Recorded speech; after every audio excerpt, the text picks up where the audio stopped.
This pretty girl went on a date with a rich guy and a poor guy. And in the end, she chose the poor one. Why?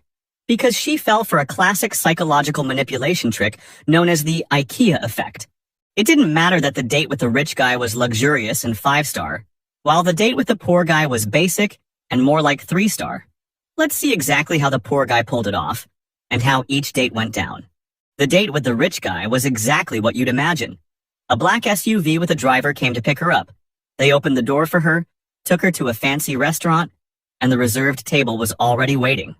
They ordered champagne, had a few appetizers, chatted, laughed. The rich guy was a total gentleman and treated her like royalty. She didn't have to lift a finger and had a great time. When they dropped her off at home, she even texted him, "Thanks for the date, I had an amazing time." And yet, she chose the poor guy. So what happened on that date? The poor guy wasn't actually poor, he was middle class. But he had an emergency and ran out of money. He picked her up and told her the truth. "I'm broke right now, but how about this? Come downtown with me, I'll play guitar on the street, you help me collect tips, and with whatever we make, we'll go out to eat."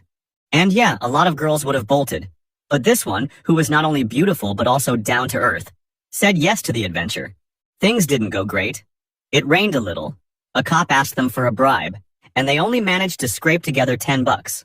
Looking back, she still doesn't understand what happened. She didn't really enjoy busking downtown, but she did enjoy being pampered by the rich guy. And yet, she picked the poor one. Now it'll all make sense once we talk about the IKEA effect. Let's talk about IKEA. Their furniture is okay, not bad, but not great either. If you saw an IKEA table at a friend's house and someone asked what you thought, you'd probably say something like, "It's a 7 out of 10. But now, if we asked your friend how much they like that same table, according to a Harvard study, they'd probably rate it a 9 or 10. So who's right? You are. The table really isn't that great. So why is your friend confused? It's because IKEA makes you build the furniture yourself. It's not super hard, maybe takes 1 or 2 hours depending on how handy or clueless you are. And even though most people don't enjoy assembling it, when they're done, they feel like they made it themselves. It becomes their creation. You're looking at the table objectively. But they have a relationship with that thing. They put time and effort into it. And now maybe you're starting to guess what happened during that $10 dinner that made the pretty girl fall for the poor guy. The IKEA effect is so powerful that marketers study it. One story I love that shows how it works is when instant cake mix first hit the market. It was amazing. You just added water, put it in the oven, and boom, delicious cake. But weirdly, no one wanted to buy it. They couldn't figure out why.